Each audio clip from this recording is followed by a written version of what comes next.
Hi students, in this video I will talk about how we can multiply two exponential terms with the same exponent.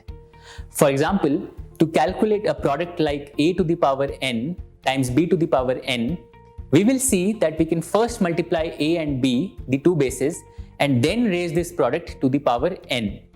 Let's discuss how we can derive this rule. Let's start with an example. Suppose that we have to calculate 4 cube into 5 cube. In this product, the first term 4 cube contributes 3 repetitions of 4 and the second term 5 cube contributes 5 repetitions of 4. When we multiply all these repetitions, we have a product with 3 4s and 3 5s, so we can pair up each 4 with a 5 to get a total of 3 pairs of 4 into 5. Therefore, we can write the product as 4 into 5 whole cube. Observe that the original bases 4 and 5 have multiplied in the final result, and this was possible because both 4 and 5 had the same power 3. So both were repeated the same number of times. Now let's generalize this example. Suppose that we have to calculate a to the power n times b to the power n. In this product, the first term a to the power n contributes n repetitions of a, and the second term b to the power n contributes n repetitions of b.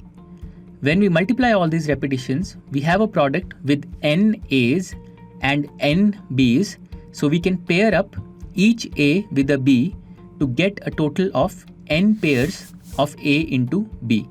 Hence, we can write the product as a times b raised to the power n. And once again, we see that the original bases a and b have multiplied in the final result. And this was possible because both a and b had the same power n, so both were repeated the same number of times.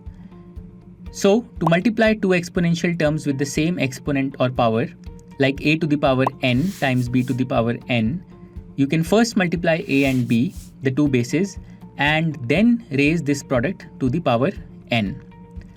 An interesting way to think about this rule is that a common power distributes over the bases in a product. This means that to calculate a times b raised to the power n, you can distribute the common power n to the two bases a and b separately to get a to the power n times b to the power n.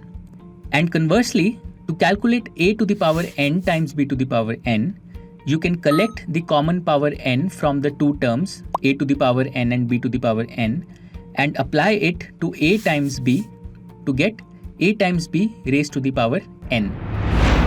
Alright, so that's it for this video. As I always say, don't just memorize the rule we have discussed.